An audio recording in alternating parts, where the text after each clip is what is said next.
Hi everybody, my name is Sheridan Casares and I work at the Long Beach Public Library. I'm here today to show you how to make your very own books using the materials inside of the developmental kits that you picked up, either the preschool materials or the toddler materials. So everyone knows that reading together offers a ton of different benefits, from print motivation to phonological awareness to narrative skills, a bunch of really fancy stuff. But did you know that you don't just have to read books by other people? You can actually make your own books. So I made this book earlier. It's called The Missing Sock, and I'll show you how to make something similar to this using the materials in the kit.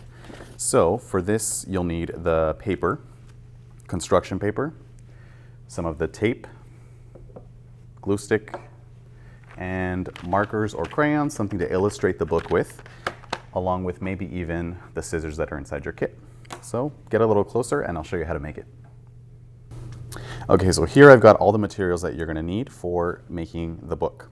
First off, what we're going to do is we're going to start by using a couple of sheets of construction paper to make the cover.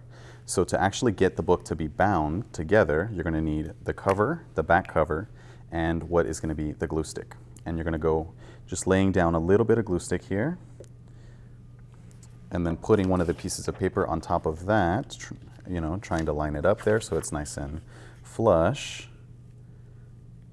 And just making sure that it's nice and stuck down. You can do this with your child if you like, or you can just kind of do this real quick before you actually start the bookmaking activity, which however you prefer. This might be a good chance for your child to practice with glue, or maybe you just want to do this super quick to have something ready to go in case you are in a rush or something. Now, be mindful that every page that you put down turns into 2 pages inside the book. So I think here I'm just going to do 3 pages, and I'll put this paper aside for later. And then once you've got these laid down, you want to put down a little bit more glue there and do the front cover of the book.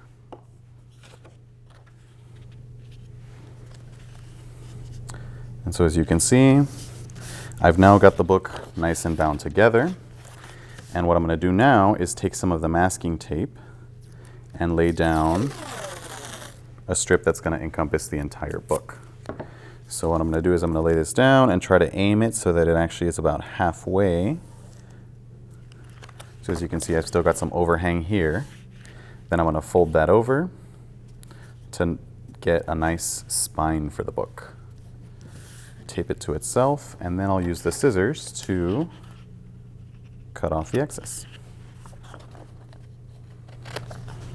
And now you have a book that's ready for you and your child to fill up with one of your children's own stories. And that's it. All right, perfect. Now that you have made your own book, what you can do is ask your child to tell you a story.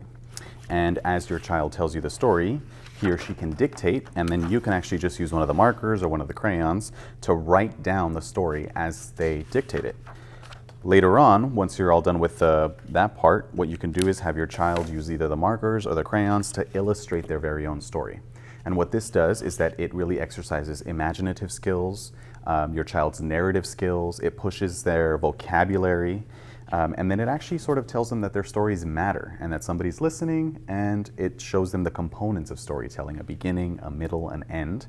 And then you can have this book laying around for bedtime, or you can put it on the fridge, and it's a cool little artifact of just a moment that you took with your child to put together something that is illustrated, a story, and that is uniquely theirs.